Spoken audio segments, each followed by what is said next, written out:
안녕하세요. 북두시민혁명군의 전영돈입니다. 오늘은 이번 강의는 지난 설날 연탄 배달 봉사를 했던 노원구의 중계동 백사마을에 대한 이야기를 하면서 우리가 왜 공산자파 혹은 일방적으로 지지를 받는 그런 정당이 없어야 되는가에 대한 문제를 한번 저 나름으로 말씀드리겠습니다. 저도 노원구, 특히 중계동, 상계동을 사랑하는 한 시민으로서 또는 한 국민으로서 저 백사마을을 쳐다볼 때마다 그 참 말할 수 없는 그런 슬픔과 또 어떤 한계, 그리고 정치 권력이라는 게 무엇인가에 대해서 깊은 고민에 빠지게 됩니다. 백사마을이라는 것은 중계동, 중계 1동, 2동, 3동, 4동, 5동인데 아마 거기가 중계 5동일 거예요. 중계 5동 104번지라는 뜻입니다. 104번지. 그래서 그게 인구가 많아요. 인구도 많고 이러니까 그 공산자파 민주당이라든가 혹은 여러가지 환경단체 빈민운동가들이 그거를 104를 조금 이 변용을 해가지고 천사마을이라 하기도 하고, 그런데 요즘은 104마을로 자리를 잡았더라고요. 아주 거기가 정치적인 선동선전을 많이 하는 자리입니다. 그래서 대강 한번 훑어보겠습니다. 저게 본래는 60년대 말부터 그 마을이 형성이 되었어요. 여러분도 알다시피 60년대는 노원구가 양주군이었어요. 내 기억에는 아마 60년대 말이나 70년대 초쯤으로 서울에 편입되었을 걸로 기억을 합니다. 그런데 그때 이제 청계천, 본래 청계천이라는 게 있었는데 거기에는 하천변이니까 청계천에서부터 중량천까지 연결되는 그 쭉 하천변으로 빈민들이 굉장히 많이 살았습니다. 그 거적대기로 중량천까지, 청계천에서 중량천이 연결이 되거든요. 그래서 거기 그렇게 많이 있었는데 때만 되면 거기 철거하고 또 생기고 철거하고 또 생기고 그랬어요. 그러다 결국 복개로 덮으면서 철거민들이 대거 이제 생기기 시작했습니다. 그래서 그 대량으로 생기는 철거민들이 그 중계동 104번지로 이주를 시킨 거예요. 그러다 보니까 거기에 철거민들이, 서울 시내에 있는 철거민들이 거기 전부 다 온 거예요. 쉽게 말하면은 청계천 철거민, 그리고 거기에 경춘국도, 경춘선으로 가는 그 철길 옆으로 그 판잣집으로 집을 조금 나이 드신 분은 아실런가 모르지만 이렇게 그게 지금 이제 광운대역이 성북역인데 그까지 이제 전철이 있었고, 거기서부터 내 기억에는 거기서부터 경춘선이 출발하는 거예요. 물론 청량리에서 출발하는데, 그러고 이제 전철이 생기면서 그 부근에서 이제 환승이 되는 걸로 기억을 하는데, 하여튼 그런 지하철이 생기면서 그 국도라는 그 철로변에 있는 철거민들이 그걸로 다 온 거예요. 그 외에 이제 강남 쪽은 모르겠지만 강북 쪽에서 철거된 사람은 전부 다 무슨 공공시설물 주변에 벽을 기대가지고 했던 판잣집, 그러니까 철로변, 하천변, 그러니까 청계천, 중량천, 이런 데 사람들이 그걸로 다 이주를 한 거예요. 그런데 거기에 이제 철거민이 갈 적에는 거기에 대해 이제 구획을 정리해가지고 땅만 주는 거예요. 땅만. 그러니까 한 가구당 한 10평 미만 줬을 거예요. 그러다 보니까 거기에 철거가 되어 온 사람들이 그걸 어떻게 하겠습니까? 그러니까 주변에 돌아다니는 리학 주변을 돌아다니면서 그 기둥도 세울 거 있으면 세우고 그래야 전부 다 누덕누덕하게 아주 막 형편없는 주거 환경으로 주민들이 거기 굉장히 많이 살은 겁니다. 60년대, 70년대 초. 그러면서 이제 80년대 거기가 전부 다 배밭이거든요. 지금 이제 아파트에 있는 그게 전부 다 내 기억으로도 80년대까지 거기가 전부 다 배밭이었습니다. 배밭. 조그만한 이 동네 뒤산 같은 동산이 중간중간에 있고 지금처럼 그렇게 평지가 아니고 중간중간 동산이 있고 거기에 배밭이었어요. 태릉으로 넘어가는 데까지. 그리고 거기에 한 70, 80년대 초까지는 시내버스도 안 다니고 그랬어요. 그 육군 사관학교 가는데 그 서울여대가 있는데 거기까지 버스가 다니고 그랬어요. 물론 거기도 간혹 하루에 뭐 서너 번 다녔다고 하더라고. 그만큼 거기가 이제 아주 벽지였어요. 벽지. 근데 거기가 산밑이고 이러니까 뭐 부지가 넓어요. 부지가 굉장히 넓고 그 밑으로 이렇게 지금처럼 아파트가 있는 게 아니니까 주택이 없는 사람들이 그냥 뭐 이판사판이니까 이것저것 뭐 무허가 그 주택을 짓고 살았던 데입니다. 그러니까 지금 104번지도 그 주택이 원초적으로 뭐 철거가 돼 왔다는 사람도 정확한 그것도 있지만은 뭐 서울 시내에 집이 없는 사람들이 뭐 걸러 와가지고 정말로 무허가로 지은 집도 많고. 근데 그게 지금 현재 가보시면 알겠지만은 야, 어떻게 아직까지 이런 집이 있나 할 정도로 아주 주거 환경이 굉장히 형편이 없고, 그러다 보니까 빈집도 한 반쯤 있어요.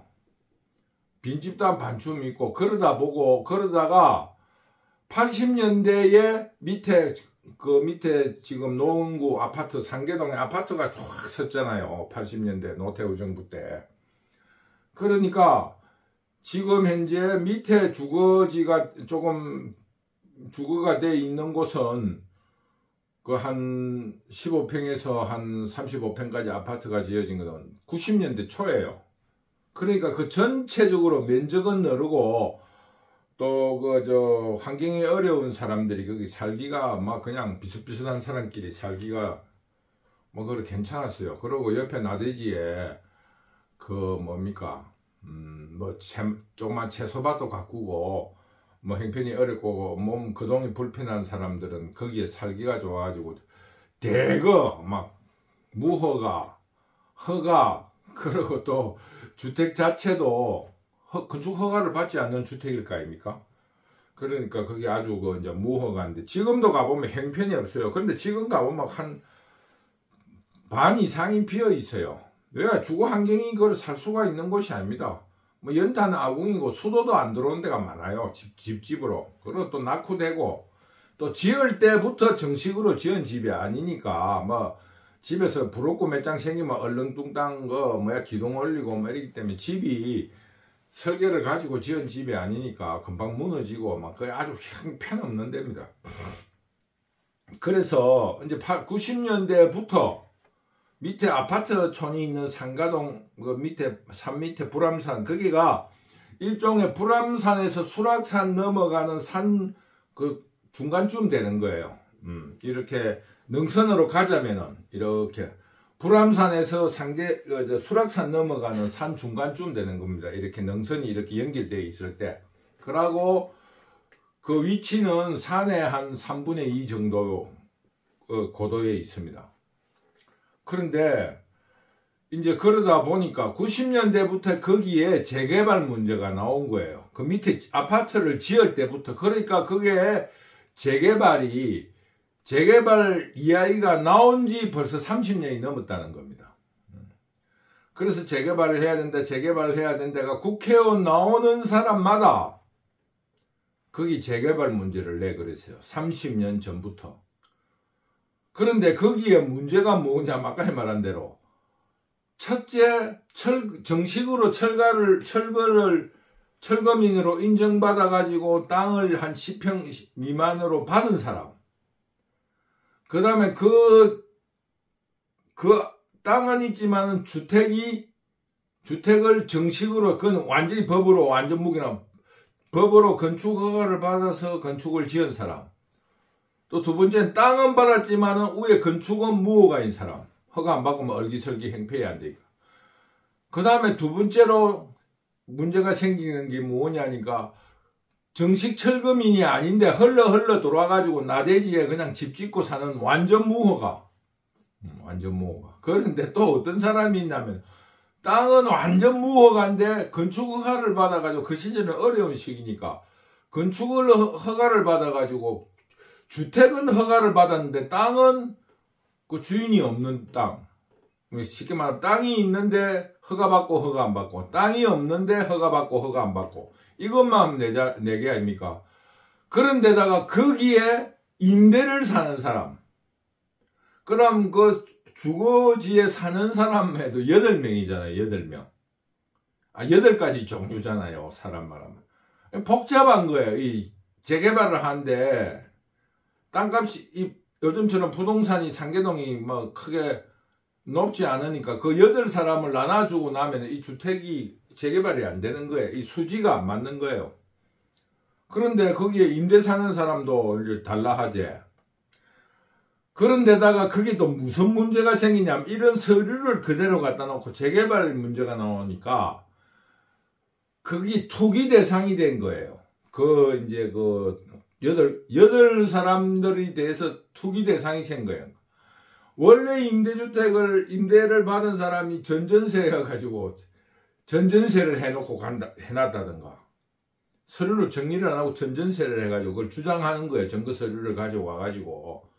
쉽게 말하면 8명의 분류 속에서 그 속에 또 전전세가 있는 거예요. 그러면은 16부류가 생긴 거잖아요. 16부류. 첫째, 땅을 철거민으로 정식으로 인정받아가 건축허가를 지은 사람은 그 사람의 임대를 한 사람의 임대. 최소 말하면 한 필지에 3가지의 종류가 생기니까 필지가 없는 사람의 무허가 주택, 필지가 없는 사람의 건축 허가를 받은 주택. 이게 16가지가 생긴 거예요. 4명씩 또 이제 3가지가 한 레벨이 더 올라갔으니까. 임대에서 전전세. 임대한 사람에게 임대를 받았다고 주장하는 거예요. 그 사람들이 그걸 또 이제 아파트를 재건축하면 줘야 된다. 주고 나 앉으면 안 된다. 근데 거기가 또 어떠냐면 그 주변이 전부 다 임대 아파트예요. 그 주변이. 그러다 보니까 그런 정보가 걔들이 어떻게 하면은 이렇게 된다 하면 행편이 어렵다 보니까 살려는 궁리를 자꾸 하는 거예요.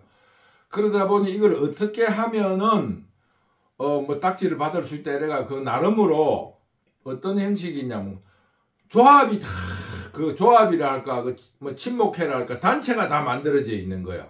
전전세 조합, 임대자 협회 뭐 이래가지고 철거민 대책 그거 쉽게 말하면은 부류별로 16개가 있는 거예요. 단체가.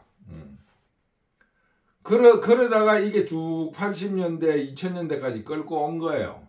재건축한다 하니까 그게 땅이 투기 대상이 되기도 하고 그래서 지금 땅이 거의 다 외지인이 많이 가지고 있습니다. 이미 그게 팔려 나가고 이래서 그러니까 뭡니까 외지인이 산 거는 그 수리할 수도 없고 그러니까 임대 놓을 수도 없고 그러니까 거의 빈집이 돼버린 거예요.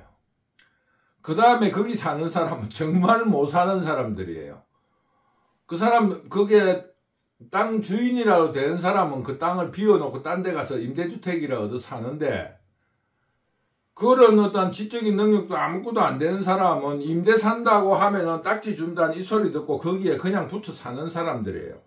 막 그러니까 나이 많으신 할머니들이라든가 노인네들이 아들들은 나는 여기 이래 있다가 너희한테 아파트라도 하나 물려줄 수 있으면 되고 뭐 안 되면 할 수 없고 뭐 다 어렵게 컸으니까 자식들도 살기 어려우니까 아마 너희는 살아라는 식으로 굉장히 거기가 낙후되어 있는 곳입니다.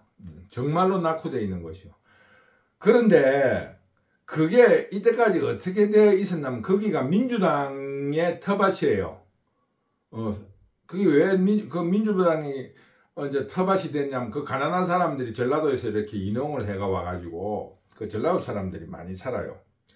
그러다 보니까 그거를 이용해가지고 민주당에서는 거기에 그런 조합에다 거기가 국회의원을 우원식이가 지금 삼선에서 12년 그 전에는 홍성우라고 탤런트 출신이었어요. 근데 구청장이고 뭐 국회의원이고 이게 노원 얼구 지역인데 그 얼구 지역의 우원식이가 지금 12년하고 우원식이가 한 번 하고 대구시장 했던 권영진이가 한 번 하고 이명박 때 지금 또 우원식이가 연달아 두 번 하고 지금 세 번째 5선에 도전하고 4선에 도전하고 있어요.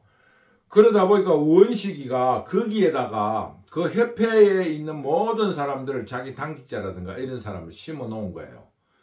그래서 선거 때만 되면은 이 사람들이 이번에 우원식이가 하면은 곧 재개발이 성사된다는 식으로 이야기를 하고 이 사람들이 완전히 좌지우지를 하는 거예요, 거기서. 그러니까 거기 노원얼구는 우원식이를 이길 사람이 없습니다. 거기 인구가 제법 많습니다. 부지도 크고. 그랬는데 획기적인 사건이 하나 있어요.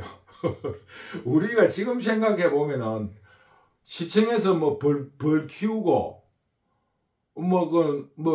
벼농사 짓고 한 박원순이가 갑자기 나타나가지고 재개발을 금방 시켜주는데 조건이 뭐냐 이러니까 서울 근대화 유산으로 지정한 거예요. 왜냐하면은 정말로 가난합니다. 가보면은 어떻게 일살았냐니까 박원순 시장이 60년대에 우리가 이래 살았다는 그 현장을 보존하자 해가지고 1, 2층은 그대로 놔두는 거예요. 지금 아주 가난하게 사는 그거를 지금 개보수마하고 뭐 어떻게 하려면 할 수 있겠죠. 그 위에 뭐 기둥을 세워가지고 유진상가처럼 기둥을 세워가지고 그 2층까지는 뭐 그 높은 건물이 없어요. 거기는. 그래서 거기 2층까지만 이렇게 하고 3층부터 아파트를 지을 수도 있겠죠. 근데 박원순이가 획기적인 안을 내놓은 거예요. 거기에 요구 시설을 그대로 개보수마하고 여러분들은 2층에 가서 살아라는 거야. 그러고 거기에 개보수를 해가지고 이 연극 무대에 무대 장치처럼 겉은 이렇게 깔끔하게 보수하고 흐름하게 모양을 내놓고 안에는 사람을 살게 해주겠다는 식으로 여기 살고 싶은 사람은 그대로 뭐 좀 싸게 산다든가 하여튼 이런 식으로 근대화 보존지역으로 정해버린 거예요. 보존지역이 돼버리면은 아무것도 손을 못 대잖아요. 그러다 거기 손을 못 대게 돼버린 거예요. 그래서 지금 박원순이 갑자기 죽어버렸잖아요. 그러니까 거기 법을 바꾸지 않는 한도 내에는 손을 댈 수가 없게 돼버린 거예요. 보존지역이 돼버린 거야. 그러니까 이제 박원순이가 만들었기 때문에 우원식이라든가 구청장 선거할 때마다 민주당에서는 뭐라 하냐면은 박원순이 같은 당에서 이런 일을 했기 때문에 같은 당이 돼야 이걸 풀 수 있다는 거예요. 지금 보존지역으로 되어 있는 거예요. 서울시 근대화 보존지역으로 돼요. 손을 못 대게 딱 만들어 본 거예요. 그러니까 지금 이제 재개발이 그렇게 30몇 년간 진행되어 왔다가 박원순 죽은 지가 한 4, 5년 됐으니까 박원순이 있을 때가 한 10년 전에 박원순이 처음 나올 때 12년 전에 만들어야 지금 손도 못 대고 있는 거예요. 보존지역이 되어버렸으니까. 그래서 조건이 그 보존지역을 주민들이 승낙을 하면은 재개발을 해주겠다 이런 조건이 붙었어요. 근데 그때 내가 거기 노원구에 살 때 그 주민들이 나한테 와서 물어봐가지고 이거는 절대 할 수 없는 일이다. 그게 어떻게 말이 되나. 아파트 밑에다가 저런 빈민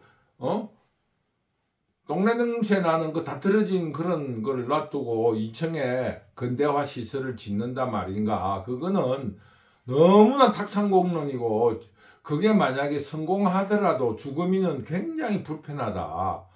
그리고 박원순이는 저거들이 선전 나팔로 가지고 어마어마한 업적을 만드는 것처럼 광고를 할 거다. 그럼 여러분들이 반대를 내세울 그 명분이 약해진다. 반대해야 된다 그랬어요. 반대해야 된다는데 거기 주민들이 뭐라고 했냐 하면은 어차피 재개발만 되면은 어떻게 되든지 하니까 재개발에 찬성을 해야 되니까 재개발에 첫 삽을 뜨고 이제 그 사람이 내한테 전략을 제시한 거예요. 일단은 재개발의 첫 사업을 뜨고 그 다음에 그 근대화하는 거를 보면서 그게 안 된다고 우리가 주민 반대를 하자. 그래서 우리는 그런 전략으로 나가려고 한다. 네, 그래서 그러나 그게 법을 바꾸기가 어려울 거다. 그래서 그걸 처음부터 반대해야 되지 않냐니까 자기들은 그렇게 그 철거민 대책위원회에서 그렇게 이야기를 했어요. 그러다 보니까 그게 뭐 재개발이 돈이 된다 하보니까 저 말대로 그 가구별의 특징적으로 협회가 만들어져 있고 또 거기에 이제 시공사를 붙여야 되니까 GS를 붙여야 된다, 삼성을 붙여야 된다 이래가지고 거기에 또 시행을 주관하려 하는 협회가 재개발 협회가 또 거기 한 너댓 군데 생겼어요. 그래서 거기에 쉽게 말하면 이익단체들이 굉장히 많이 설립이 되어 있습니다. 그 교통정리가 쉽지가 않아요. 그런데 제가 말씀드리려고 하는 거는 이 공산자파, 이 전체주의적인 사고를 가진 사람들은 그래서 나는 민주당을 공산자파라 그럽니다. 왜 그렇게 생각하냐면 박원순이가 그렇게 딱 결정을 내버리고 나니까 거기에는 대책이 없는 거예요. 국민의 소리가 들어가지 않습니다. 여러분 이게 정말 가능합니까? 지금 그 부지가 쉽게 말하면은 그 한 산 한 기슭이 전체 다예요. 아무리 작아도 20만 평은 될 거예요.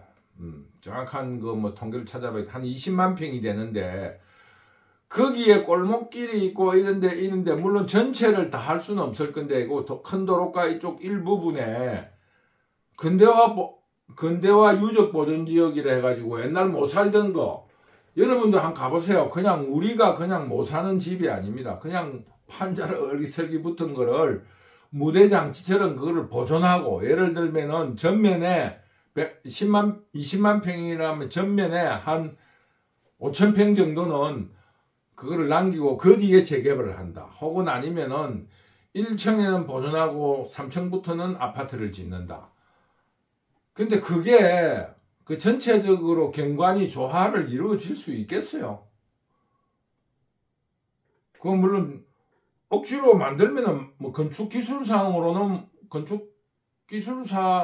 기술적인 면에서는 못할 거는 없다 하더라고. 그때 그 주민들이 내가 그때 노원구에 살 때인데 주민들이 그 상담을 하러 와가지고 내가 반대를 해야 된다 하고 그게 우선적으로 보기는 그 이론적으로는 그 될 것 같지만은 그게 어떻게 그게 그 전체적으로 조화가 이루어지고 아파트 사는 사람들이 불편하지 않겠느냐. 그러니까 그 사람들이 거천 손을 봐가지고 이렇게 무대장치처럼 꾸밀 뿐이고 밑에는 지금 현재 그 주택을 개보수를 해가지고 튼튼하게 뭐 지금 말하면은 그 벽이라든가 이런 걸 튼튼하게 지어가지고 살 수 있게 해준다 하더라 했는데 나는 그래서 그걸 반대를 했어요. 반대해야 된다고 했는데 그 사람들은 내 말을 안 듣더라고. 그러다 박원순이 죽은 거예요. 지금 이게 손을 못 대게 돼 있어요. 법을 바꾸지 않으면 그 근대화 지정을 해제해야 되는 거예요. 보존지역을.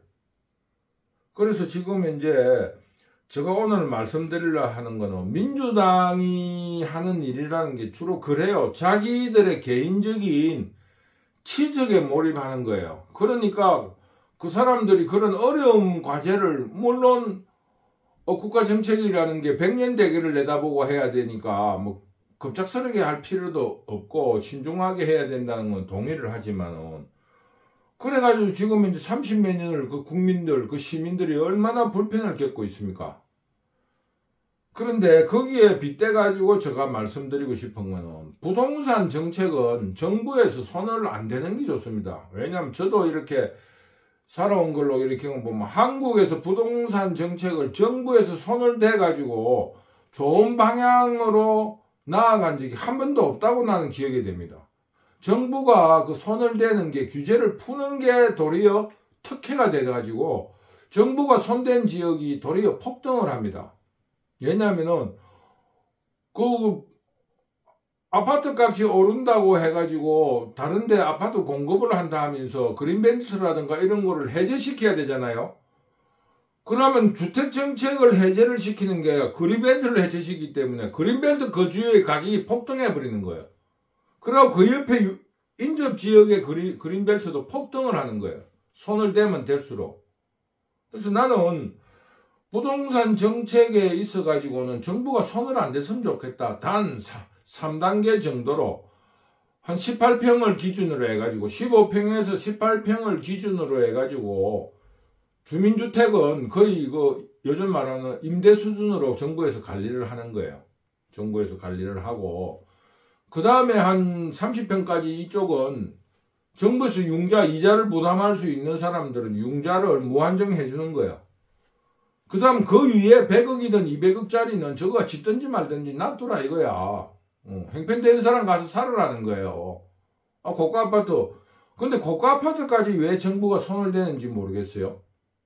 그래서 저는 그 104번지도 마찬가지예요. 저거 정부가 손을 안 댔으면 벌써 끝이 날 문제예요. 가이드라인만 제시하면은. 그런데 왜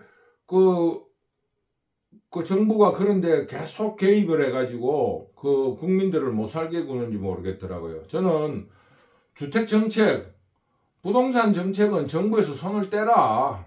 그 주의입니다. 그 대신에 정부에서 해야 될 일은 부동산 정책이 아니고 주거복지라는 차원에서 15평에서 18평짜리 방 2칸 정도 부부와 아들 하나, 아들, 딸 신혼초에 살 수 있는 15평에서 18평짜리 아파트는 무제한으로 공급을 해라. 단, 그 미국처럼 지하철역에서 가까운 거리로 역세권으로 그런 아파트를 무한정으로 해주라. 그 다음에 30평 밑으로 24평, 32평 이런 정도는 대출을 무한정 해주라. 살 수 있는 한도 내에서. 그 다음 그 이상의 32평 이상의 고가주택은 자기들 알아서 해라. 그 건축법상의 허가만 맡으면은 100억을 짓든 200억을 짓든 그 망하든 흥하든 아무 정부가 상관할 일이 아니잖아요. 그거는. 그러니까 이 104번지 이야기는 뭐냐면은 정부가 건드려 가지고 계속 그 주민들한테 피해를 준 사례라는 것을 지금 말씀드리는 겁니다. 그 말로만 선거 때마다 말로만 하고 또 그 표 모으는데 유리하게 사람 인사를 배치를 해가지고 자기들 유리한 대로 움직인다. 이런 거를 제가 말씀드렸습니다. 104번지의 어려운 점은 집은 박원순이가 근대화 역사 유적 보존지를 해가지고 보존지구로 정해놔가지고 지금 그런 어려움이 많이 있다. 이런 거를 제가 말씀드렸습니다.